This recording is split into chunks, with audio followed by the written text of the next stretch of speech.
qui peut l'être aussi, ça n'a pas d'incompatibilité, mais c'est vraiment la beauté dont je vous parle. Et donc je propose que chacune de nous, là, sans avoir besoin d'un miroir, le regard de l'autre ou un miroir qu'on tient à la main pour se regarder, sans aucun miroir, nous reconnaissions notre beauté, la beauté divine en nous-mêmes, qui est traduite dans le corps, qui est traduite dans le physique. Ça n'est pas séparé. Cette beauté intérieure, nous la portons en nous. Nous en sommes nous-mêmes le témoin. Et il n'y a que nous qui ayons la capacité de reconnaître cette beauté. Parce qu'à chaque fois qu'elle nous est renvoyée par quelqu'un d'autre, c'est volatile la reconnaissance de l'autre. Et il s'agit là d'installer l'auto-reconnaissance, celle du maître que nous sommes pour la créature que nous sommes, celle du Dieu que nous sommes pour l'humain que nous avons façonné. Nous pouvons aimer notre créature, celle dont nous sommes l'auteur, le sculpteur, le créateur. Et c'est notre responsabilité personnelle que de reconnaître la valeur de cette créature dont nous sommes l'auteur.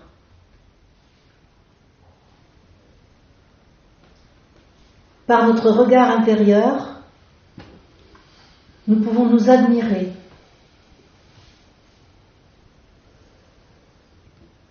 Nous pouvons dire intérieurement et de façon inconditionnelle, non pas parce que nous avons été une bonne mère, une bonne professionnelle, une bonne copine, une bonne actrice.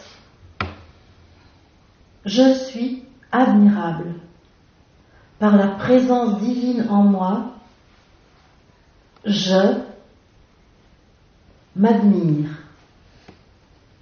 Je reconnais. Ça me fait tousser parce que c'est pas évident. Je reconnais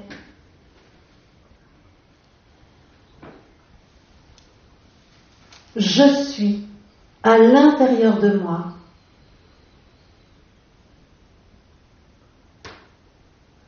je me prosterne devant moi par reconnaissance de l'être divin que je suis. Je, conscience de moi-même, depuis ma condition humaine, reconnais l'être précieux que je suis, sans que je n'ai besoin de faire quoi que ce soit. Par essence même, je m'aime.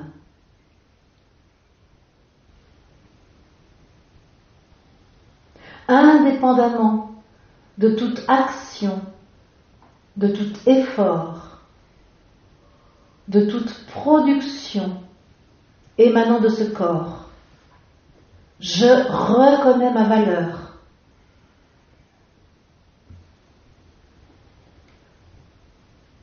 Par ma nature divine reconnue, je reconnais ma valeur.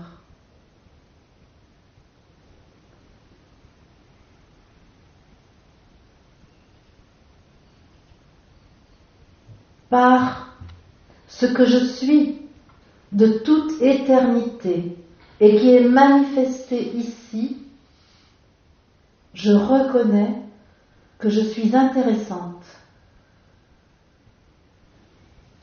Non point par ce que je fais, non point par ce que je dis, non point par ce que je crée, mais par ma nature même, je suis intéressante. Allez, toussez les filles, allez-y. Évacuons toute cette difficulté à reconnaître que nous sommes intéressantes. Voilà.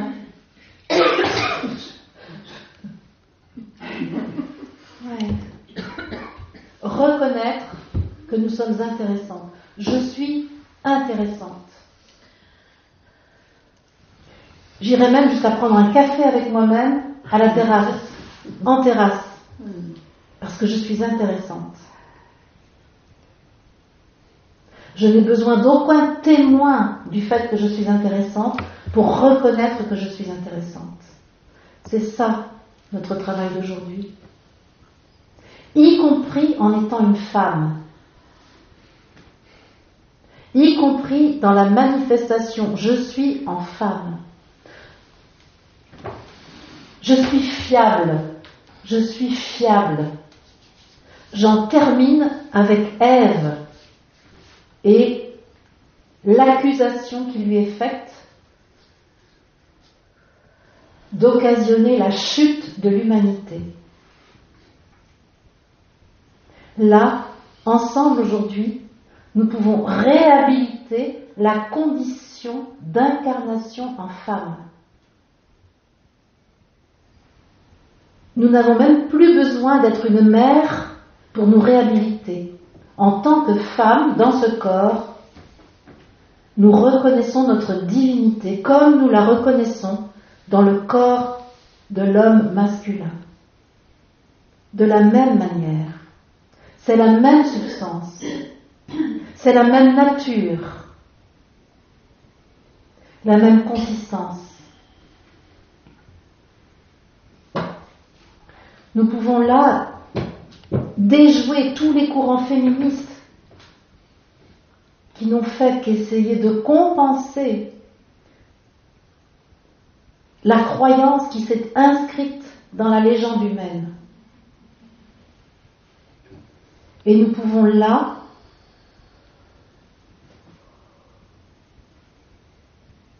ressentir que notre divinité est la même que celle qu'il y a dans ces roses, la même que celle qu'il y a dans ce cristal, la même que celle qu'il y a dans notre frère, dans notre père, dans notre voisin.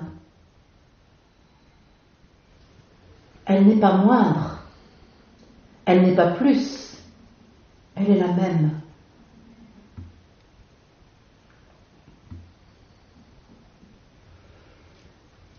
À nous aujourd'hui de nous voir dans cette vérité de l'être divin que nous sommes et qui est manifestée ici. Nous sommes fidèles à je suis.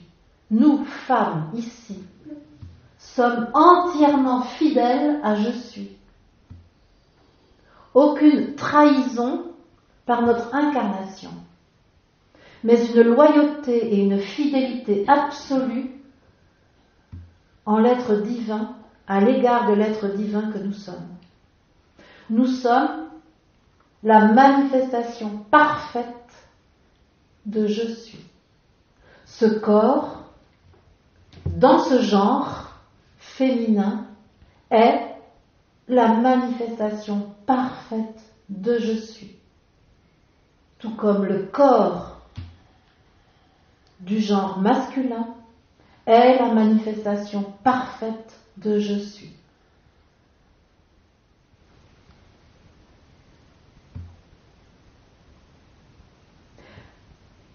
Ce que nous sommes ici dans la forme est parfait pour accueillir notre volonté divine. Nous, qui avons choisi de nous manifester pour répandre la divine volonté dans la matière, nous sommes le réceptacle parfait de la volonté divine, la nôtre, celle de l'humanité, tout entière. Le Graal que nous sommes, par ce corps de femme, c'est accueillir le sang du Christ, l'épée du Christ, la lumière vive de la source. Notre corps est la source ne font qu'un.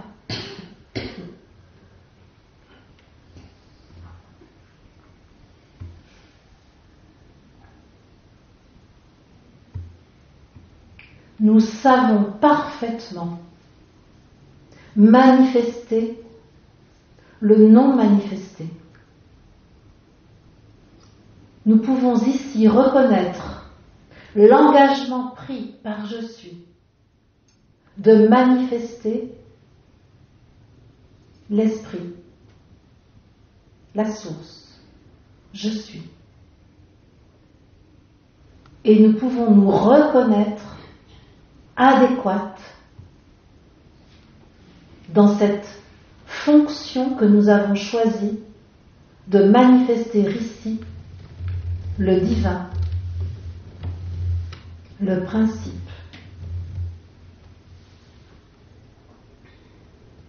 Tout en assumant notre incarnation voulue par je suis dans un corps de femme, nous pouvons accueillir le masculin intérieur, laisser s'épanouir en nous la graine du divin qui vient germer, non point par un enfant dont nous aurions à accoucher, mais par le divin humain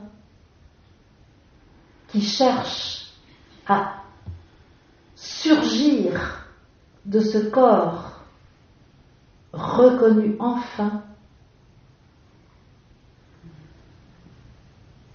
dans sa dimension divine.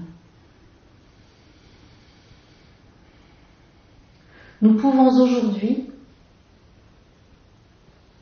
parvenir à notre autonomie, en finir avec les dépendances, nous affranchir des croyances selon lesquelles nous aurions besoin d'un être extérieur à nous-mêmes pour redevenir les créatrices que nous sommes. Nous pouvons saluer l'être hermaphrodite que nous sommes.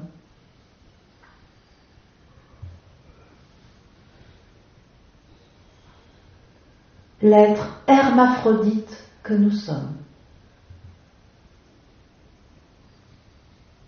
Créatrice et créateur réunis.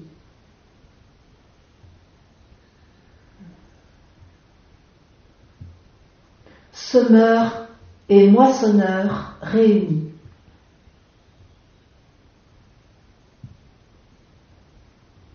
Épée et Graal rassemblés.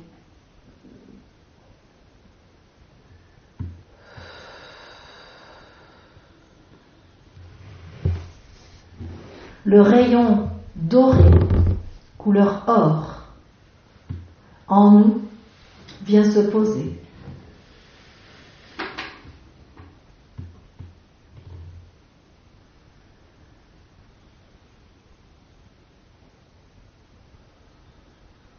Nous n'avons besoin d'aucun témoin extérieur pour reconnaître notre valeur, notre importance, notre utilité. C'est en regardant notre essence omniprésente dans nos cellules que nous reconnaissons nous-mêmes avec notre propre responsabilité, notre utilité pour l'évolution de l'humanité. Quelle que soit la voie visible empruntée, cette utilité est une évidence de par notre essence divine.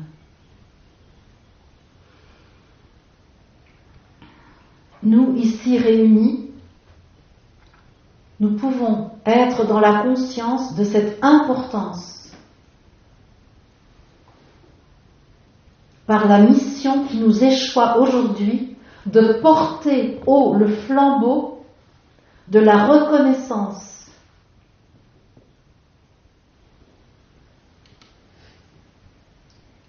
du genre féminin dans l'humanité.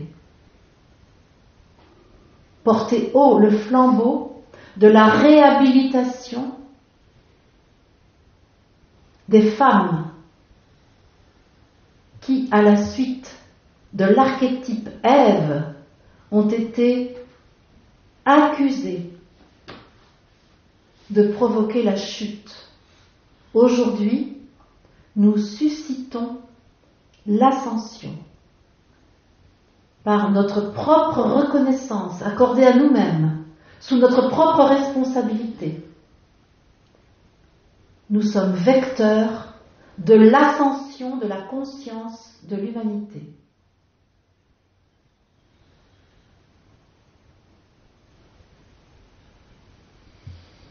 Nous contribuons à sortir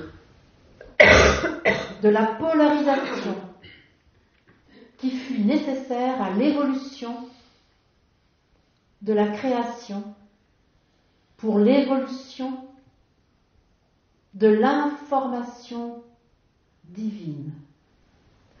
Nous pouvons sortir de cette polarisation, être en nous-mêmes, hommes, femmes,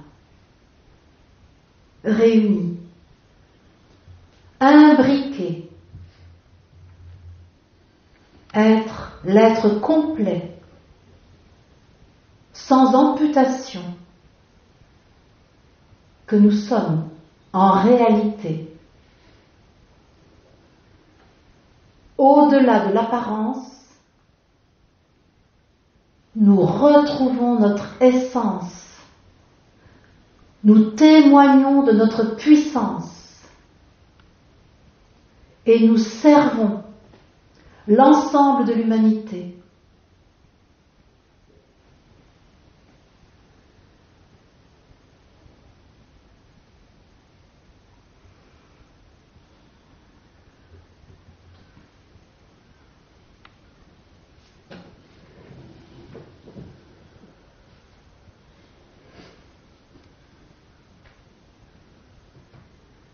Avec l'archétype féminin, nous accueillons l'archétype masculin.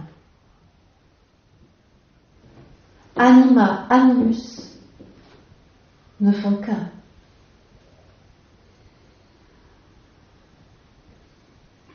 Nous pouvons nous détacher de toute identification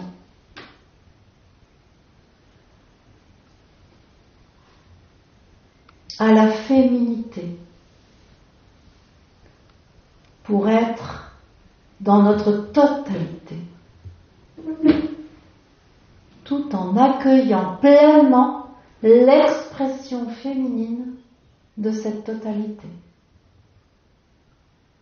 Ici et maintenant, dans ce corps, appelé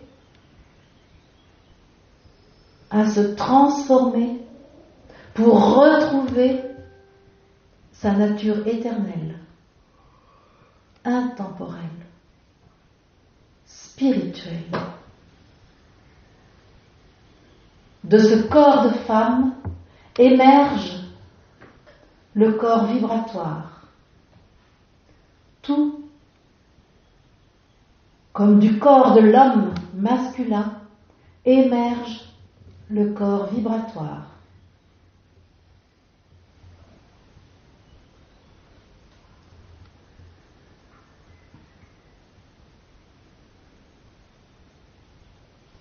Isis, Osiris réunis. Moïse, Tsippora réunis. Marie, Joseph réunis. Yeshua, Marie-Madeleine réunis.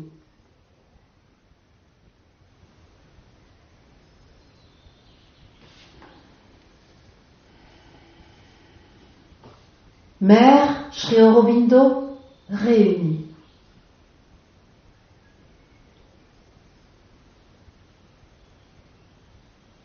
Que l'unité soit rendue possible par la reconnaissance que nous nous accordons depuis notre conscience humaine, hissée en je suis, dans le souvenir de notre essence, dans la conscience de notre origine divine, de notre nature divine.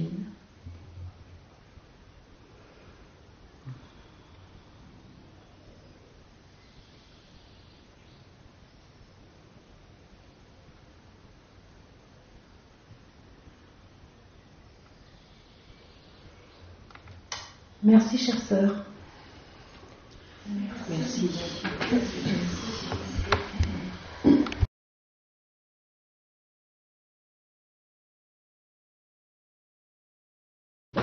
Et qui se signale au monde par ses cris.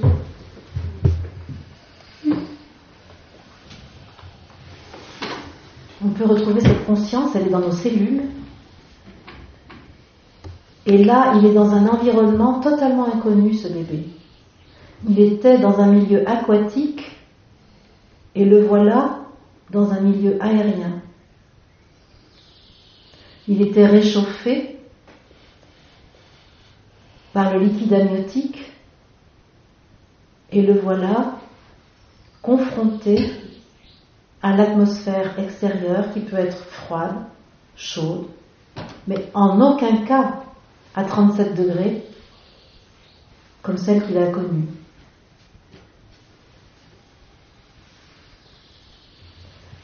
On peut voir je suis qui entoure ce bébé, qui l'enveloppe totalement et qui est à l'intérieur de ce bébé. Je suis entoure le bébé en lieu et place du liquide amniotique.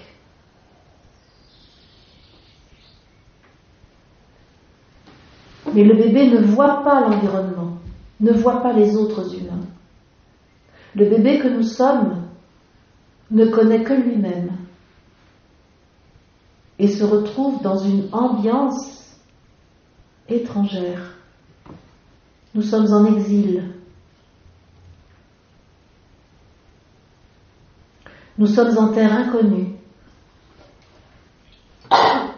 Nous savons que nous sommes fragiles, que le corps que nous avons créé ne peut pas survivre sans l'aide d'un autre humain, un inconnu, dont nous sommes à la merci.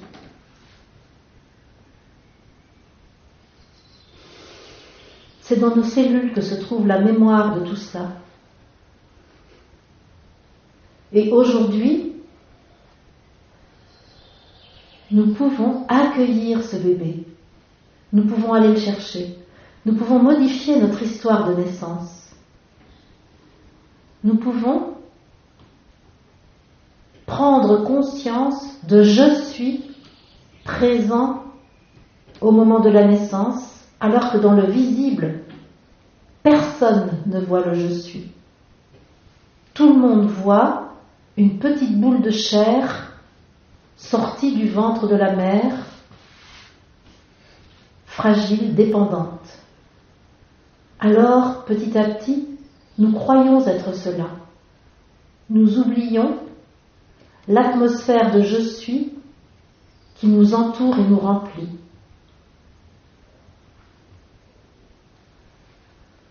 Et nous crions « À l'aide, à l'aide, j'ai faim. À l'aide, j'ai froid.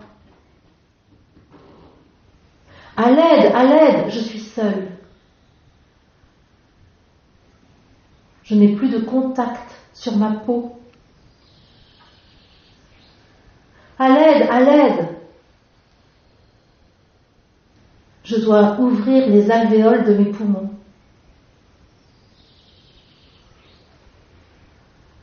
Et nous, aujourd'hui, nous sommes le père-mère de cet enfant.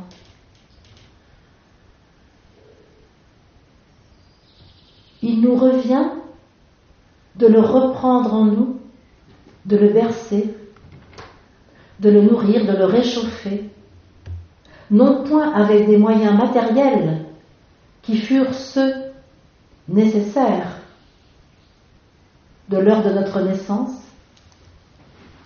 mais avec les ressources spirituelles que nous contenons, que nous détenons. Nous pouvons là baptiser l'enfant que nous sommes de je suis, lui redonner son véritable nom, je suis, le reconnaître dans sa vérité, je suis, le reconnaître dans sa nature, je suis. Nous pouvons redonner l'information du sens de l'existence à ce bébé exilé, coupé de son pays d'origine, je suis, dans l'apparence. Nous pouvons donc rétablir la vérité. Aucun exil, aucune coupure, une divine présence en permanence.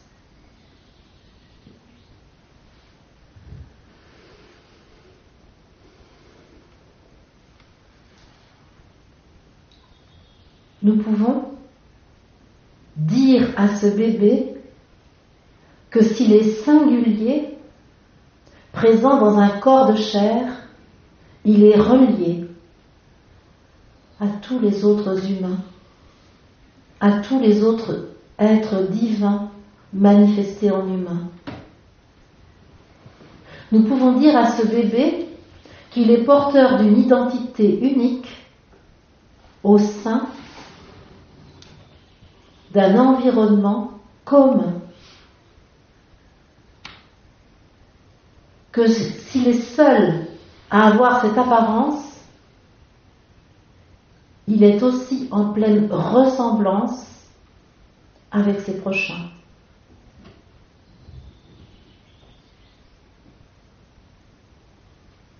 Nous pouvons aujourd'hui réparer tous les traumatismes de la naissance liés à la non-conscience du divin qui se manifeste dans l'humain.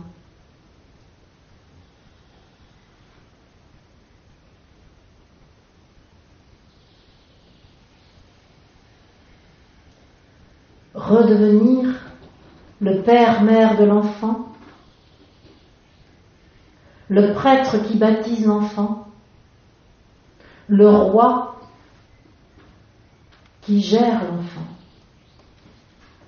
Nous pouvons redonner au bébé que nous avons été l'information du Melchisédek que nous sommes, en vérité. Ô Melchisédek, réveille-toi, tu es là en moi. Ô Melchisédek, réveille-toi, tu es là en chacune de nous.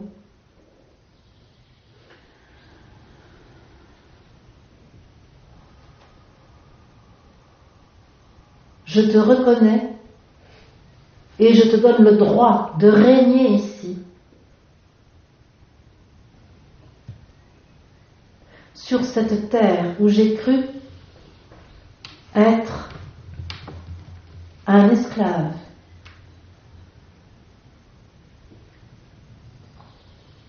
Ô Melchisédek, je t'autorise à être le souverain que je suis en te reconnaissant.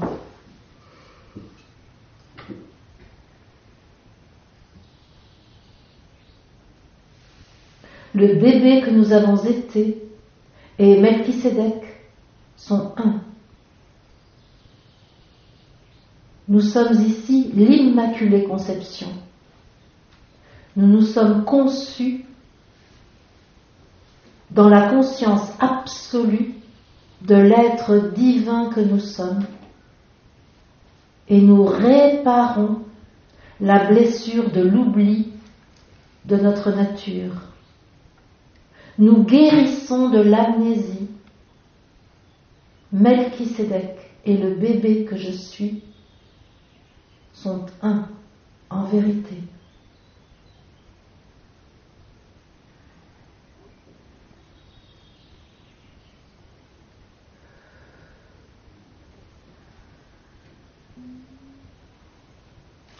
Merci, chère sœur. Merci. Merci, Catherine, parce que ce que tu nous as